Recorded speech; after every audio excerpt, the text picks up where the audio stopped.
Welcome back, everybody, to another episode of Paranormal, the New Normal.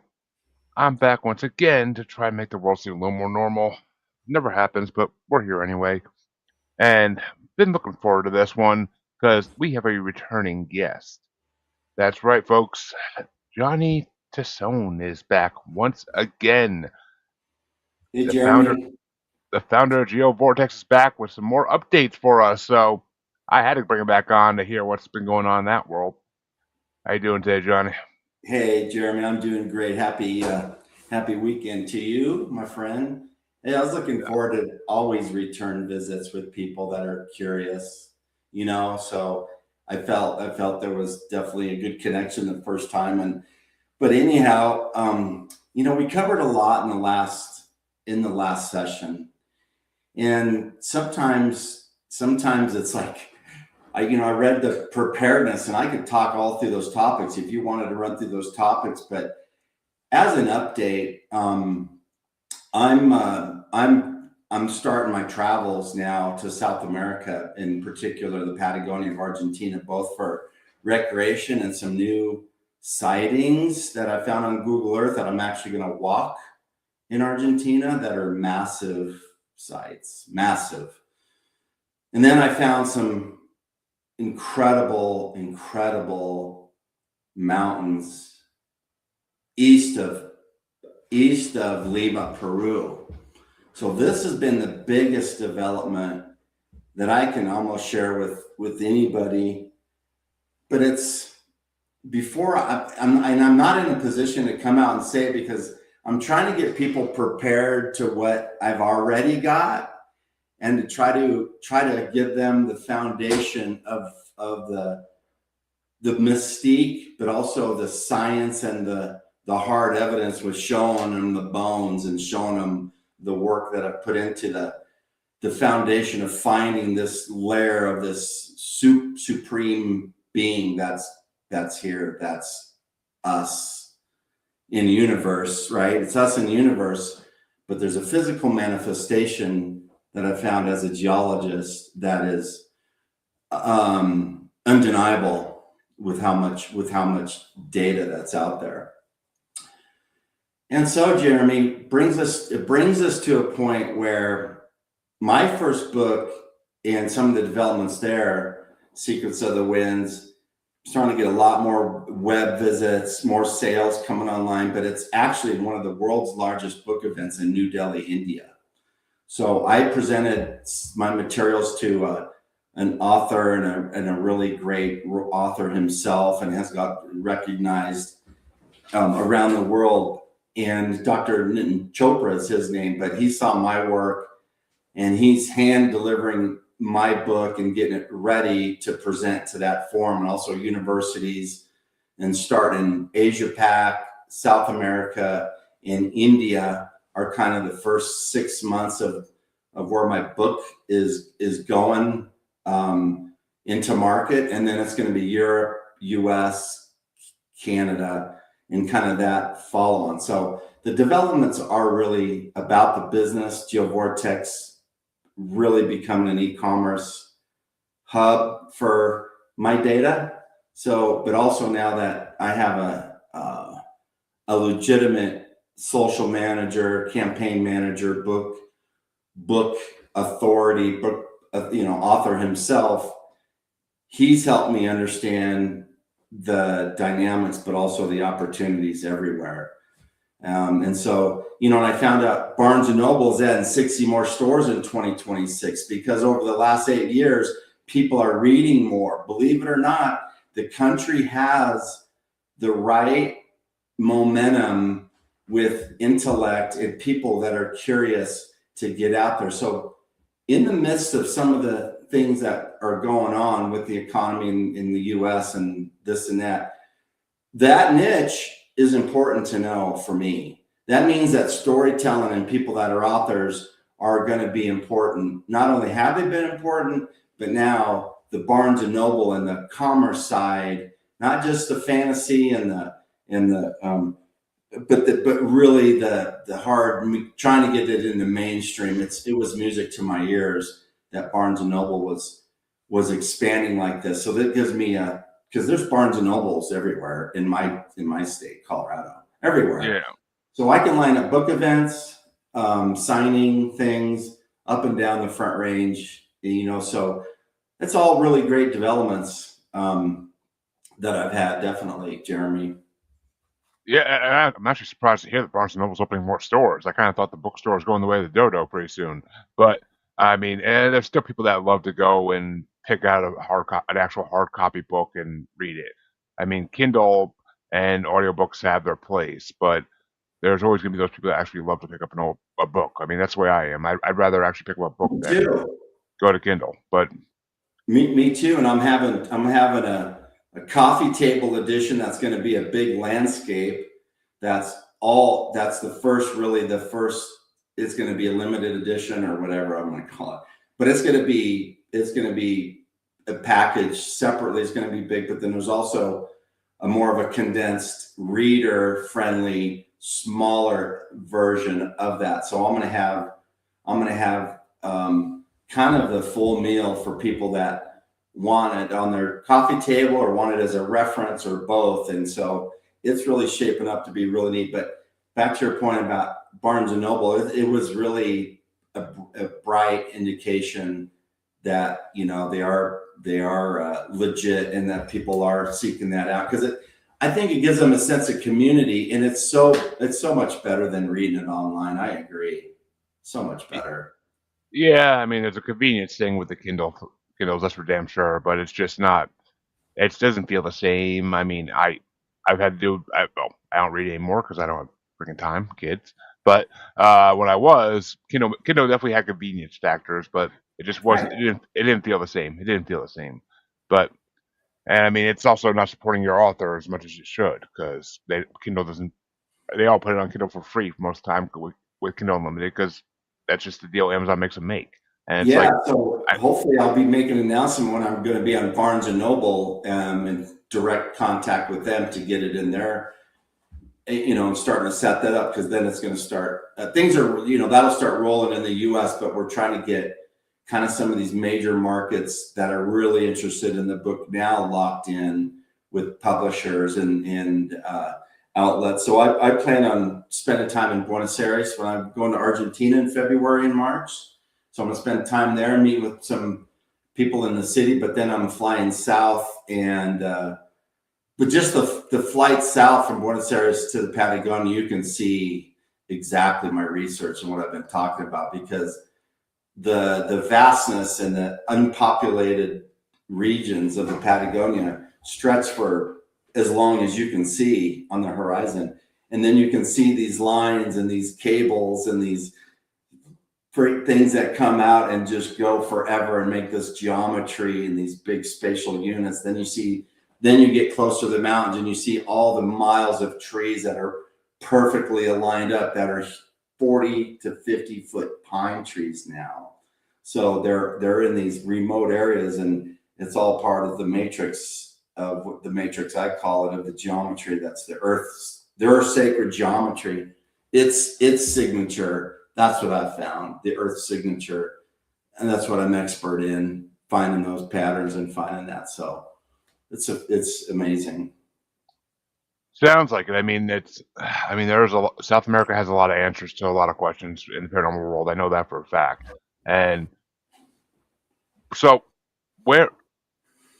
Wait, did I say Antarctica or Argentina? The reason Antarctica is attached to South America and North America. So if you look out on the map, you can see that it's attached, and on Google Earth. But you can also see, and I can see, and how I've found how big Yellowstone was, the clues of how massively force that erupted that actually turned South America over. And you can see in the chain of islands how it turned 90 degrees and turned over.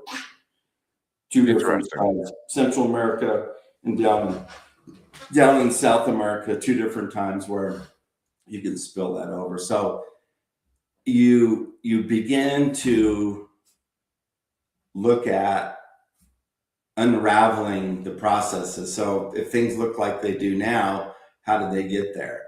Right. So my mind sees things, and it's like when I start seeing abnormal and crazy geology, geometry in the Wind Rivers of Wyoming. It was like, this is nothing I've ever seen before. So it gave me a sense that there was something, a bigger force and bigger event that happened. And that was the key, is knowing that it wasn't anything we found. Therefore, my eyes were open to everything, right? So once you reach the threshold of finding things you've never seen, your observer becomes quantum. So once you collapse the field of observation, you become the creator. Then it becomes reality. That's how cool it is. That's how freaking cool our life is. It really is. Then it's a science fiction movie that I'm living and writing. It is in a way. I mean, South America, though, oof, that's cryptid county, man. There's a lot of different cryptids there that are hidden in the woods, in the wilderness.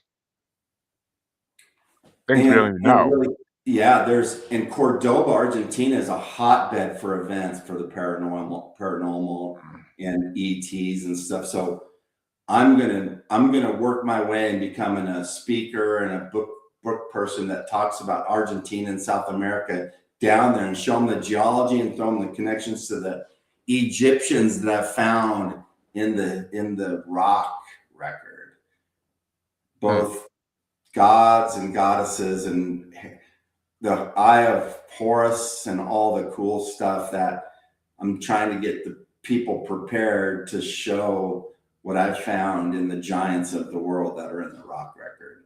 So that's the thread, how big and how unimaginable stuff that I've tapped into. It's crazy, cool, big. Yeah, which why don't we? Well, actually, before I ask this next question, why don't you give the listeners a little bit of a reminder of what GeoVortex does, just in case they somehow missed the first one or whatnot? Definitely. So GeoVortex, it's geovortex.net is the website. So I formed GeoVortex in right at the end 2020, 2021, based on all the findings and data that I was accumulating during COVID. So it started with the epiphany or the out of body before I even started the company. But as I started finding the geology and the data and the rocks and the fossils, and I said, I want to try to commercialize this, because geologists don't get paid unless you're finding oil, gas, or water, or avoiding water, or trying to avoid drilling mistakes. And there's not an economy for geologists to, other than being an entrepreneur like I am, right? So I was like, I've got to have a container. I got to have a portal where I can start putting all my pictures and all my stories and all my videos and all my knowledge on, and start building it. And I called it the GeoVortex, because it just is the GeoVortex. I feel like I'm the GeoVortex, and I've found the GeoVortex. It's like this infinite whole of geology and data based around Earth science and what I've found. So the portal it's a merch site. It's a content portal for people to come and to learn. So I'm going to be publishing papers on there. I got blogs going. I got reels going. I'm doing 2 to 3 reels. Let's see, how many am I doing?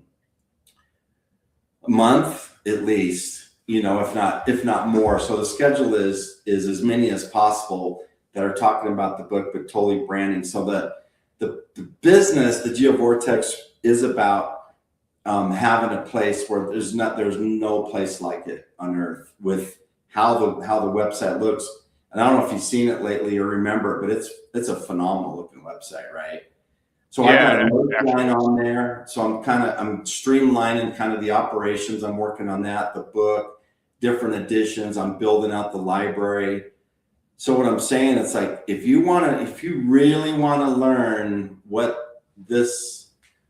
a geologist has found, I'm not trying to sell anybody anything other than the data, right? Like, come and look for yourself, and you look at it, and just let me show you what I have and what I found, and let you So it's just this open source of information that crosses UFOs, it crosses ETs, ancient aliens, Egyptians, all that stuff in all sciences. It crosses Einstein, it crosses Newton. So this goes so far back, and it helps understand all the ancient temples, all the artifacts.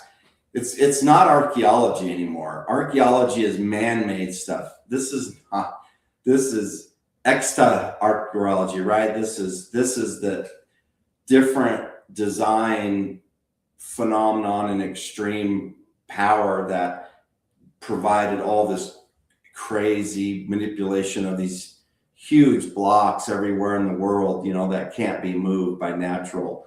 So a lot of it is geology based because we were covered in so much water, right? And then the land was being created with the heat from the mantle and the surface. And then once the ship landed that I've documented, brought the oceans, it created this fantastic system. And it started like that. But we were predominantly water for millions and billions of years until things started forming and solidifying with the cooling then, and the plates started forming with the cooling, and the system really started to kick in with the amount of water and the heat, and created just an incredible system that we're proud to be a part of. That's a miracle. Yes, 100% proud to be a part of it. Well, some days, but lately those days are few and far between with everything going on in this world. But yeah, I mean, if you're going to South America, is the end goal to actually get into Antarctica? Because I mean, you would find so much in Antarctica, or Oh, supposedly. I would love to go to Antarctica. There's so many places to go. I mean, right? Galapagos is high on my list. Okay, Galapagos Islands. I want to go to the Galapagos. Definitely, Greece. Crete is a hotbed for my stuff. So Crete. Also,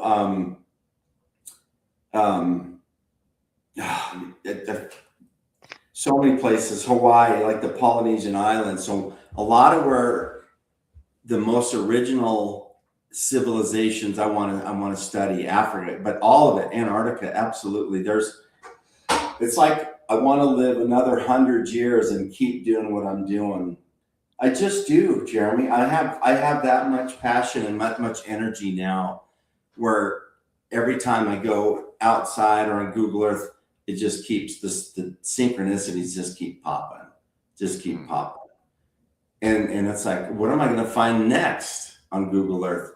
Because it's like I keep finding more things, these layers of, and then it's like, how do you age that? It's almost impossible to age. It's almost impossible. So I have to find what happened based on the depth of where I see it in the earth, right? So I have to have some empirical geometry and understanding of resourcing around the world and all that. So it's been a ride, my man. It's been a ride, but 2026 is going to be like no other.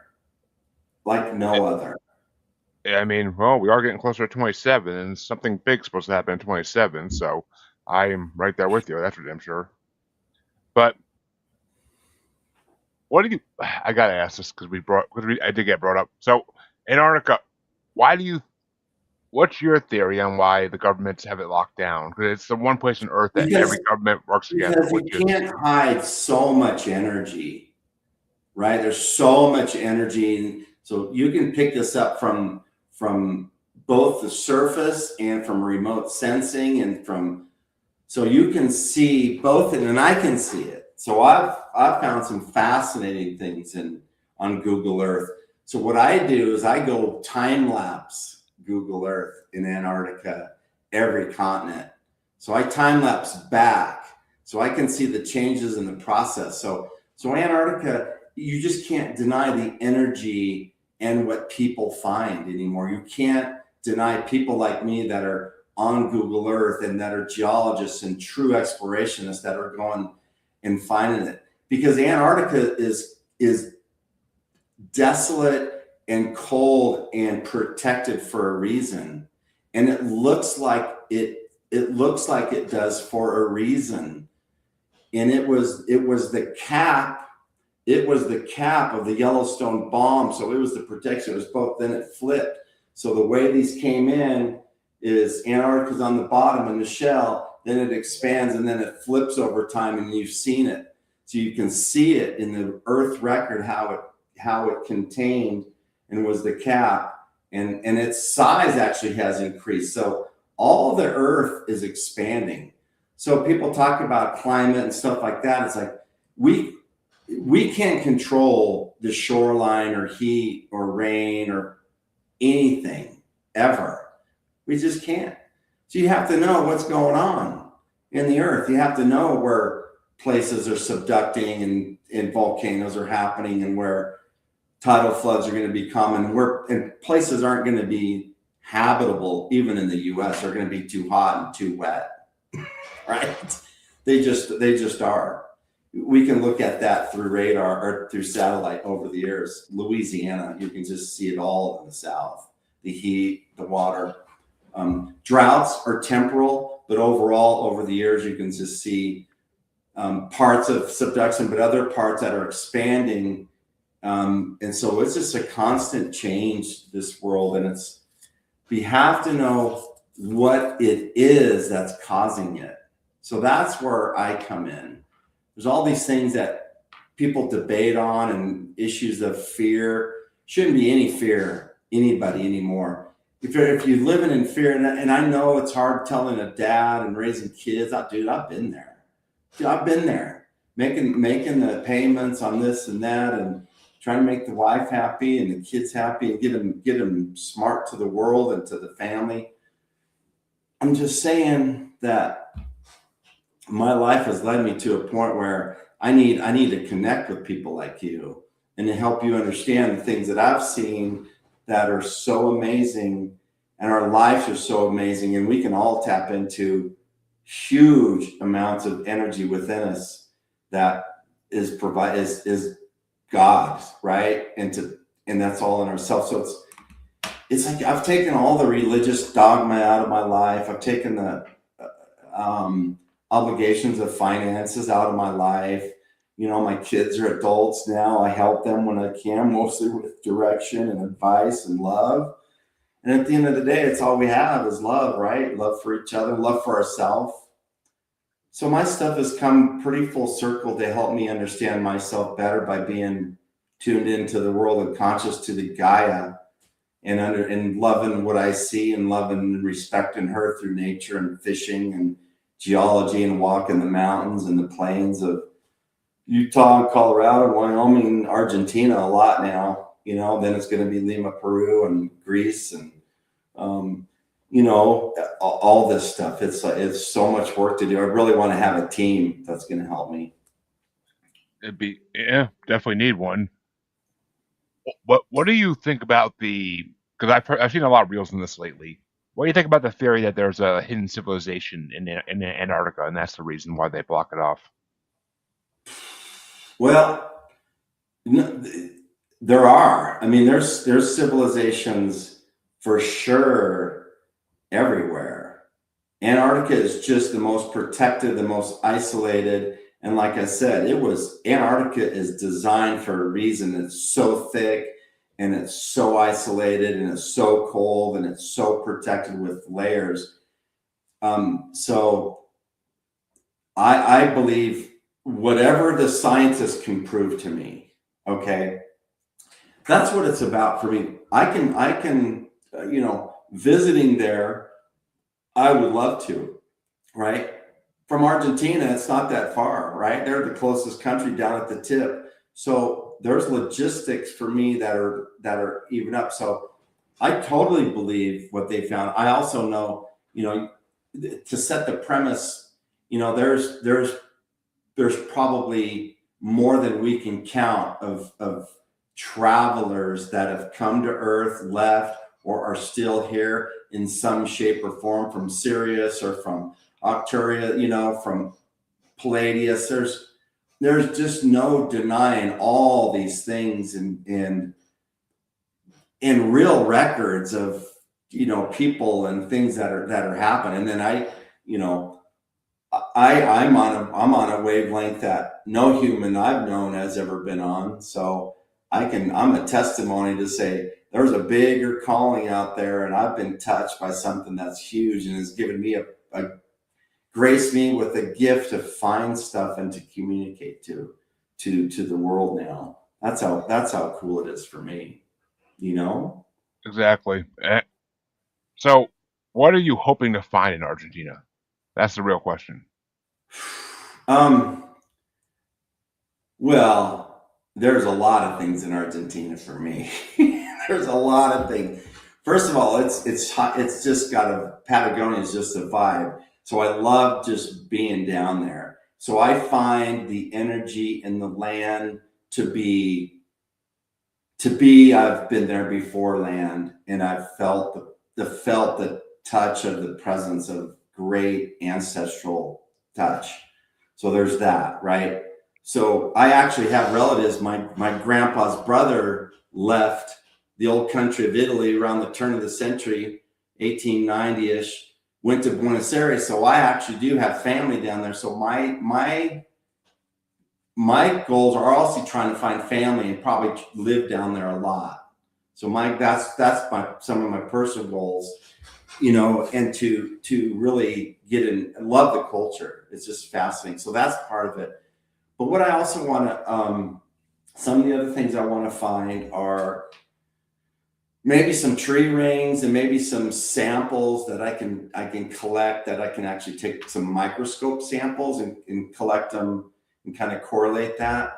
But I also want to take a helicopter to a 2-mile long convex platform that I found by one of my lakes, Airbnbs I'm staying for. So as I turned around the lake, I could see this up. And what I found was a totally validation of my theory about how Yellowstone blew out and what it looked like before it blew out, and showed that it formed and encased, and then the lid blew off. And so from Argentina in this lake, I could see that there were separate explosions after Yellowstone that produced the Andes and produced a lot of stuff that I'm going to document. So what I want to do in Argentina is really go get close, hike up there, or take a helicopter to where I want to go. It's called the platform, but it's beautiful and it has perfect geometry and in the essence of my whole research. So that's part of it. I love to fish. I'm a great trout fisherman, and I love to tie flies. So some of the friends I've met over the years, especially last year, I'm taking flies to them. I'm showing them how to tie some of my flies I like in Colorado and Wyoming to catch trout. Well, they don't know what these flies look like down there, and I show them, and they say, "Well, that's all it is." I said, "That's all it is." And I said, "Watch." And so it's my whole spirit, Argentina. It's my whole spirit. I've documented a lot of the trees down there and how they look on Google Earth and what they represent.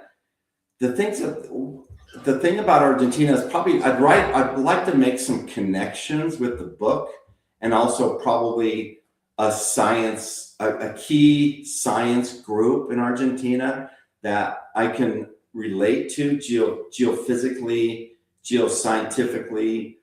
You know what I'm saying? So that's kind of a goal. Argentina, that may not happen this trip, but over the years as I build out, it's going to be a hotbed for me, because it is a hotbed. They are fascinated. These town peoples in these little towns, they are fascinated, and they want my book, right? So they're like, yeah, these coffee shops, they got books. Buenos Aires in Argentina has the most bookstores almost in any place in the world per capita. So that's another thing that always has, and that I didn't know, but as I'm like, okay, so if you see what I'm saying, it's like all these things in my life just keep adding up, just keep going the right way. And so I'm set for my next trip. I do want to get into kind of the mainstream science group and really put together, going on this trip, I really want to put together a really great South American profile of just South American, how the Andes and everything all are attached together. And part of it is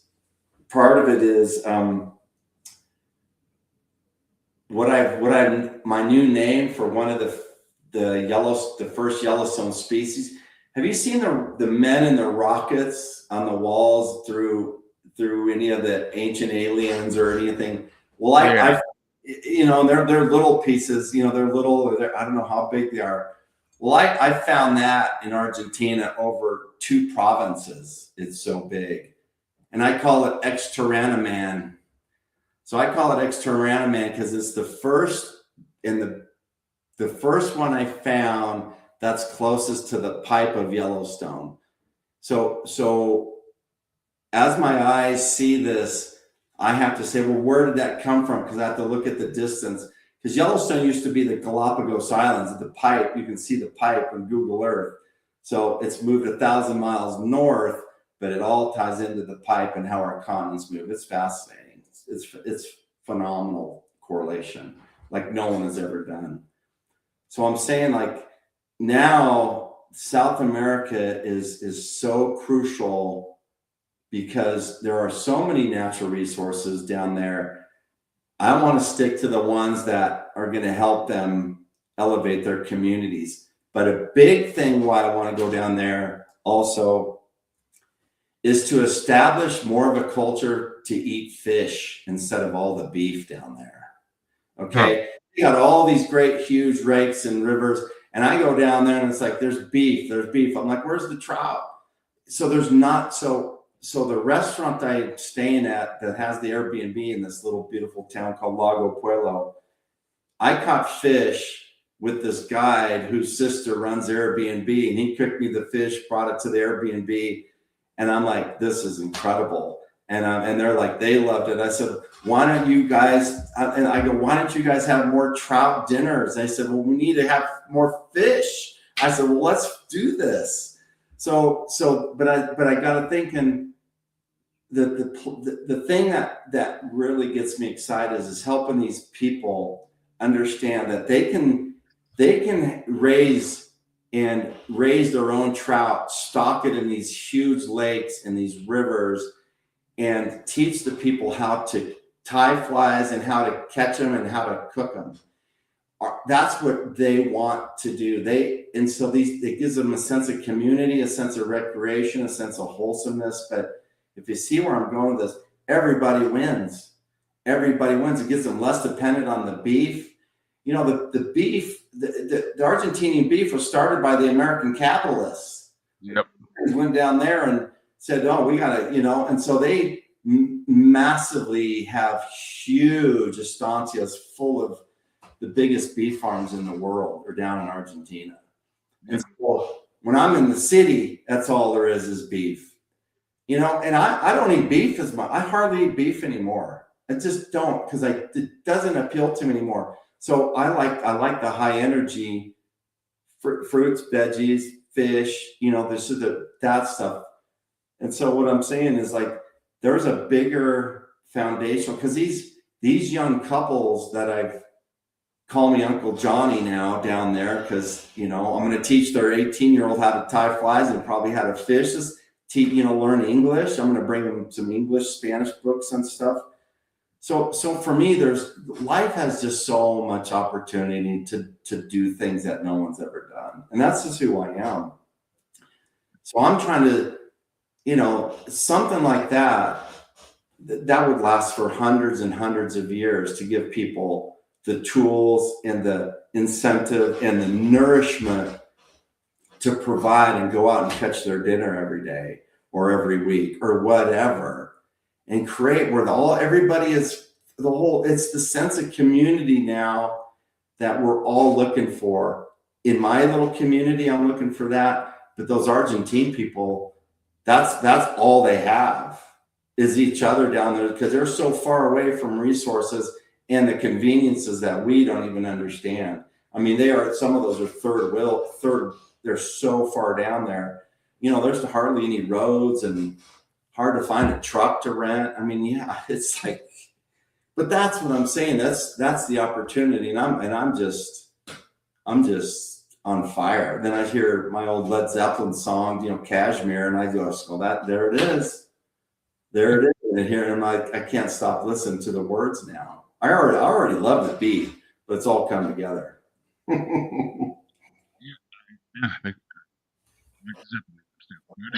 Yeah, so what? I mean, you think there'll be more proof of extraterrestrials down there though? Like at the end Yeah. of the day? Oh, definitely, because it is so energetic, and there's so much emphasis on it now, and there's so much focus scientifically now. Because I look at it, so I'm one guy, but you get a team with advanced technologies looking at it. There are going to be major breakthroughs in Antarctica. Major breakthroughs. You're going to find. Here's one thing, keep in mind what I say. As a scientist, nothing surprises me anymore from what I found. Personally, nothing surprises me anymore. And I'm saying it may surprise me because it's like once you're open, you're like, it's not a surprise anymore because you're just getting the download. It's just flowing, right? A surprise is like a hesitation. It's like, so it's just like, it just keeps flowing in. So it's part of the process of understanding it. So whatever happens and whoever finds whatever, it should be well documented. It should be easy for people to understand as a scientist how they found it, what they found. So I can see the pictures because I've been to so many places and I can see the BS AI. I can see it immediately, right? You have people walking and showing these perfect stuff. It's like, that's BS. So I think that's something major down there. All the countries have it, but the thing about Antarctica, it's such a hot topic, and there's so much energy concentrated there because it's a cap of a civilization or more that it's its own portal. I'm pretty sure. Yeah, I mean, I've heard a lot of talk about the fact that you can't even see most of Antarctica on Google Maps because it's so like blurred out. Like the government blurs out parts of Antarctica. Oh no, I found great crystals and I found all cool stuff in Antarctica. I can go on Google Earth right now, and if you want to do this in another session, which if you really want to see what I see on Google Earth, it's not hard to do for me. It's like I can show novices just the patterns within a few minutes, and I can show and I can slow it down, and I can say and I can outline all that. So I'm just saying there is a lot of evidence, and I know I've studied Antarctica, Paleon, geologically, not paleogeologic, but just geologically how it's come together, but how it's really tied to North America and South America, and the original inception, how everything was capped under the protection of Antarctica. And I think it's an extremely quantum dolomite. I think it's an extremely fortified dolomite from what I've seen in so once you see how everything was formed and how it repeats everywhere. So all the Antarcticas and the North, all of those repeat because it's part of the same fractal nature. So I found Antarctica in a number of places, how it looks in one of I call ex-terrana mines. So when it's reforming, when the extraterrestrial is reforming in the Earth, it's remaking the continents because all the continents are individual living species of what I found, a part of the species. So with it being rock, it has to form somehow. So the ex-terrana mines that I've documented are the geological process by which they rebuild and reform. And so I found these beautiful, beautiful looking, because it looks like a shell, doesn't it? Antarctica looks like a shell with the tail. It's because it is. It's because it is, and shells are made out of the hardest forming calcium carbonate. But if you change it to dolomite, it gets even stronger. So there's some geological understanding that has to be made. But absolutely, it's a huge factory. It's a huge factory of energy. Whatever the energy is, and whatever vibration it is, something's giving it off, right? But the cold water creates a polarity already. So the snowball Earth back in the time is fascinating for life to be booming in the high nutrients, and the cold water on the mitochondria in life has been proven to be a substantial attribution of growth and of nourishment. So once you understand that the snowball Earth, Antarctica is a microcosm of that now. So the snowball Earth is this Antarctica where everything is cold and encapsulated and protected from the sun, and it's harboring, right? And it's growing, and there's probably multiple entities that are either trying to get in or there and protecting it, but man is not going to be able to go in there and mess it up. All we're going to be able to do is observe it and document it and hold on tight. That's how it is, and not mess with anything. Yeah, I think the reason they won't let man go in there, besides their select teams, is there's too many secrets the government's trying to hide down there because they don't want us to be educated. They don't want us to know the truth. Too many, and I got to tell you, they may not even know what I have, right? They may have no idea. That's not up for me to tell them, but I have data that NASA probably doesn't have. We would have seen it, but no one's tied the cosmos to the geology like I have. Like in some of your questions, that's the whole paradigm change is getting our head around where are we connected, and that's the beauty of the work. So what is? I don't think I actually asked you this last time, but what is the end game? Like in your mind, like what would be the perfect end game like that would bring everything to the world? Good question, my man. I mean, the end game is really just to keep telling the story, keep telling the stories, to have fun doing it, to travel, to go to these exotic places. So the end game is to always learn and to always be present and always be authentic, right? An authentic storyteller. So the end game is to live a full life with curiosity and passion, to keep exploring, to cross paths with beautiful, smart people that are curious and that want to know more, and you know what I'm saying, that can really find a great human soul family to have bonds with, right? Beyond my human family, my biological family, the big goal is to really create an awareness about our earth and how we're so connected to it, and to really help people understand that we should have nothing to fear at all in this world. We should have nothing to fear. And if you're fearing stuff, that's yours to free of yourself, to be open for anything you want.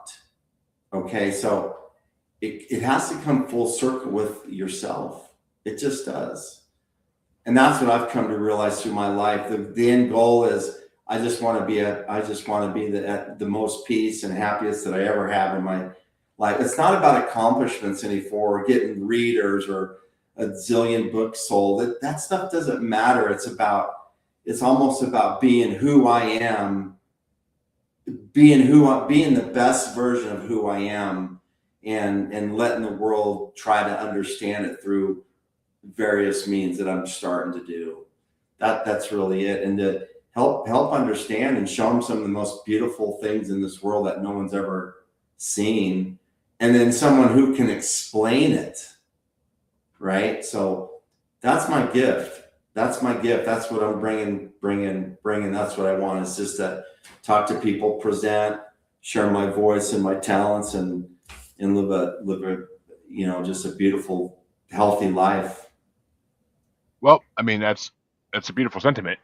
But with your work, like with Geovortex, like do you hope that there will be people continuing this work on after you have left this mortal coil, or that they'll be No, teaching your I'm content? completely out of oil. I mean, I'm not interested in that business Oh, anymore. I said mortal coil, not oil.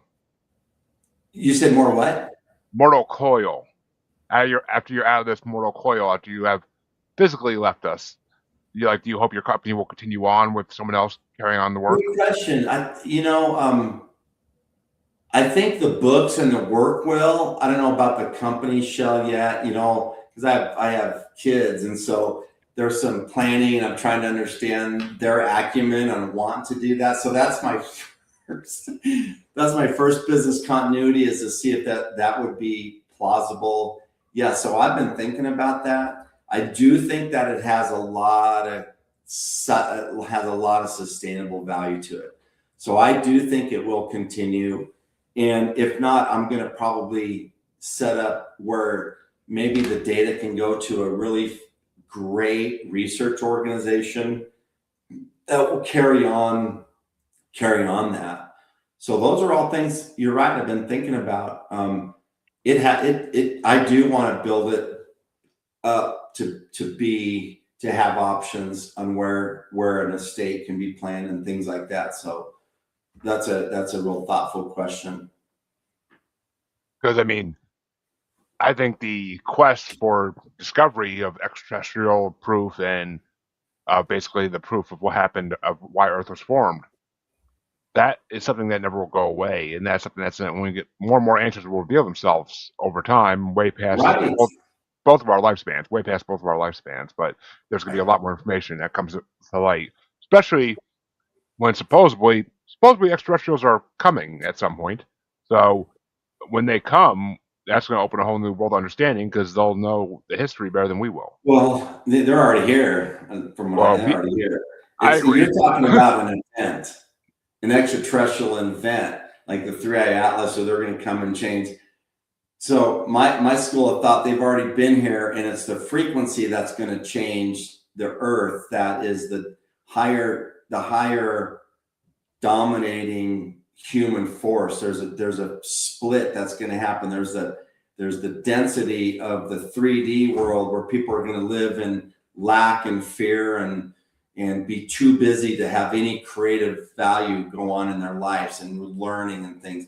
Then there's going to be the ones that are going to want to shed the obligations and not be tied down so they can be free thinkers. And so it takes a real commitment, discernment, but you also have to go through a transformation within yourself to understand, what the big picture is for your soul. Well, exactly. I mean, that's the awakening. You have to have that spiritual awakening to figure out that you're more than just a worker bee in a matrix society. Right. Yeah, you want to be a slave to the banks and the businesses your whole life and be stressed. It's like I gave that up. I gave it up. And I've been there, and I saw I saw the money in the oil and gas. Been all through all that, all the games, all the shams, all the people, all the greed, all the success, all the dry holes, all the big wells, and projects in the billions of dollars through the cycle.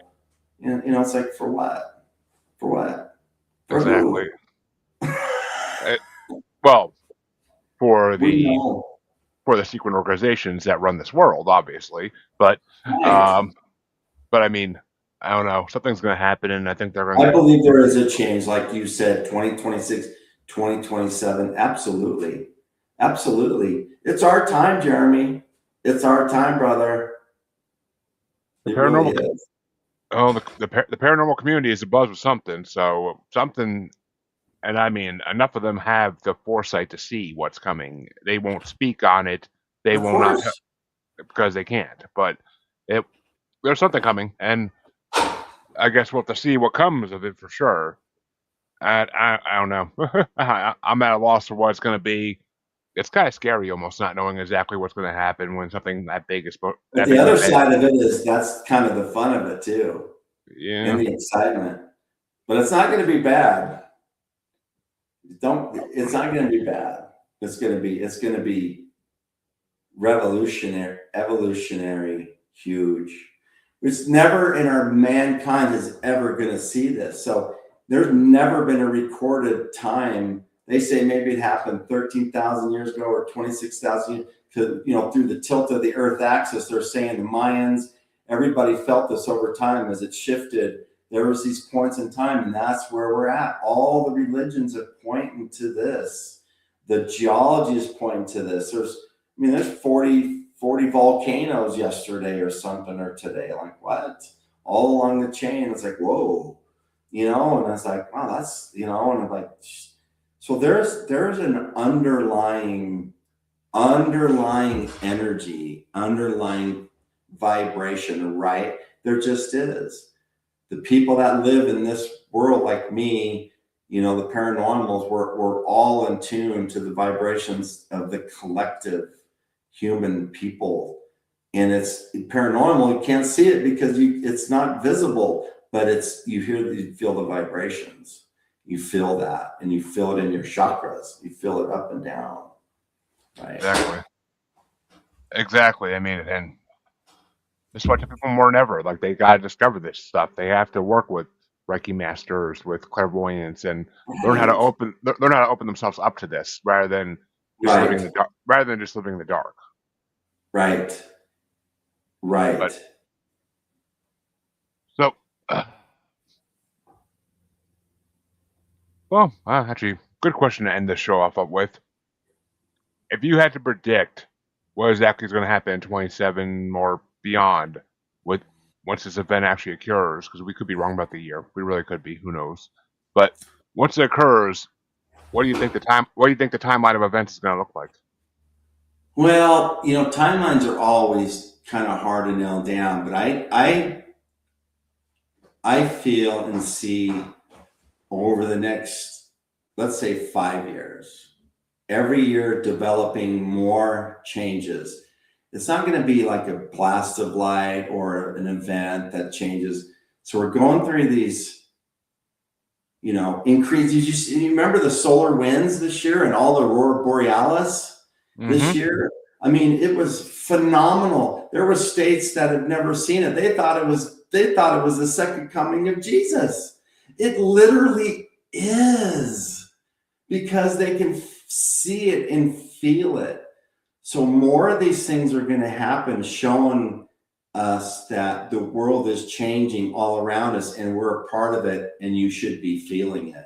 If you're in tune to it, and you are of this world and not an NPC, right? If you're really have some of the DNA that's meant to sustain humanity, you have already. You're going to be getting the vibes. So we're going to be going through natural transitions of changes in our bodies, of the earth, of our relationships. We're going to start feeling that. What's going to happen is there's going to be the powers, the companies, those are going to start to topple.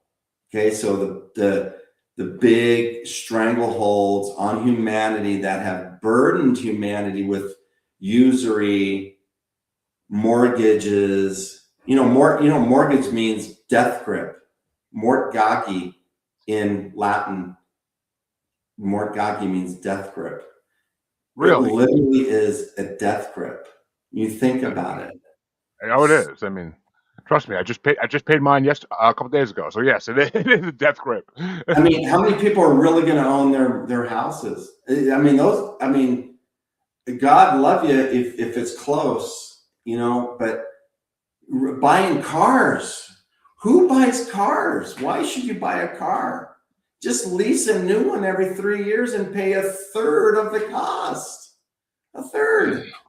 They lose value so fast as soon as you drive them off lot. So I've learned all these tricks that just sabotage your peace with sucking your resources out. We just are overused and overconsumed. So those days are over. Being corrupt governments, corrupt businesses, corrupt, all that bad human vibe is going to shed. So we're shedding the snake, right? 2025 was the year of the snake. And it's officially done on February 17th, 16th, 17th, one of my daughter's birthday of all things. It's amazing. So then it's going to be this year of the horse, or the fire horse, whatever they call it. So there's literal changes that I feel, I've shedded a lot in 2025. You know, I've learned a lot, but I've gotten rid of a lot of people, financial stuff that have allowed me to say, well, I'm going to go to Argentina for a month again because I'm ready. I've learned, and it's like, you know, so the changes I see are big structural, physical earth changes, financial systems, and things like that around us, where communities are going to be more important.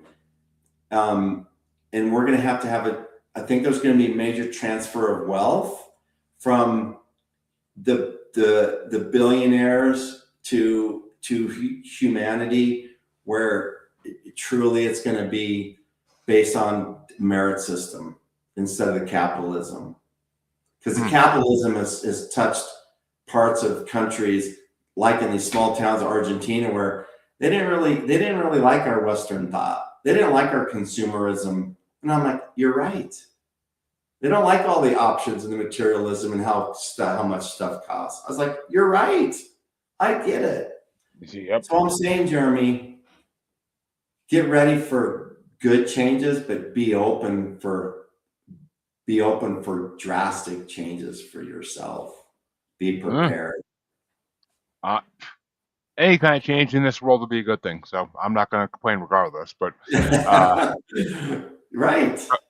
Because right now the world is almost unlivable. It's almost unlivable with the amount of financial strain it puts on you. It's almost unlivable to live in society. And I know, but you just got to hang in there. You got it. So once you already see that, you're on it. Okay. Once you know you're in the trap, you know what being out of the trap will look like, right? Exactly. So once you put yourself in your mind and being in that freedom, it's going to come. It's going to come. So think of yourself being out, God, if I didn't have that, if I didn't have to pay that. So you're going to start planning things around your life to really help you build your own personal freedom. So you hang in there and you take the steps to do it. Yeah, man, definitely be nice. Well, there you go, folks. That's a little glimpse into the future for you, hopefully. And I do believe Johnny has said some things that are very true and will be occurring eventually. When, that's everybody's guess, but we'll find out as we get there, and we'll see what happens. I mean, who knows? It could be something detrimental that changes us for the good. It could be something amazing that we never could predict. Who knows, really? I could sit here all day hypothesizing these things, but it's as big as the imagination, but still unimaginable. Really is. It really is. But tell the folks at home, Johnny, where can they find your website once again, and we'll of course keep them updated with any appearances you'll be having at local places.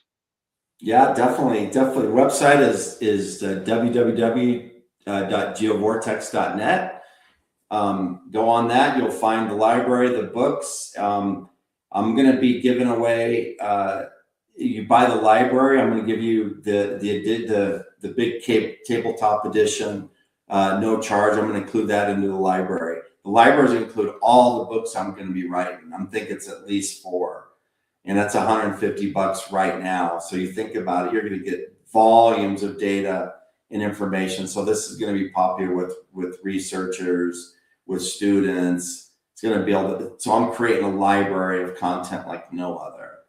and then trying to take it to, producer is going to be next, right? To get the images and some of the visuals put into 3D in motion.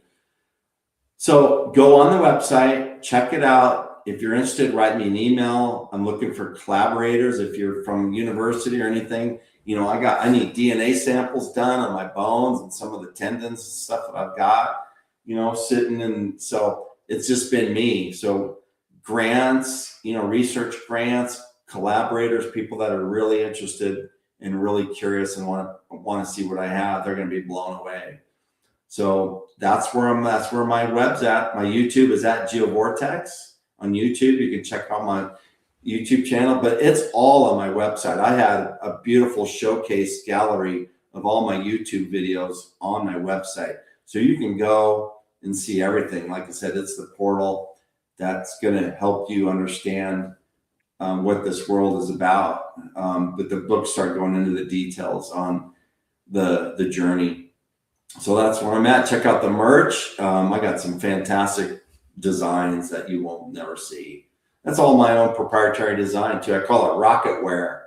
So it's crystals I found in the Mediterranean when I went time lapse back from an island, actually Crete, and found some enormous, and I named it Crystals of Infinity. And that's my mineral that I found that I named it Tesonite. So there's the event, and then there's a mineral, and then I named the actual crystal because I found it, because I can.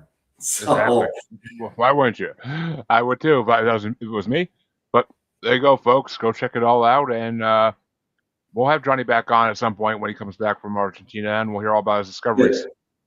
Thanks again, Jeremy. Thank you, buddy. It's always good to have you on, and I'll see you folks next time. Hope you enjoyed it. Have a good one. Thanks.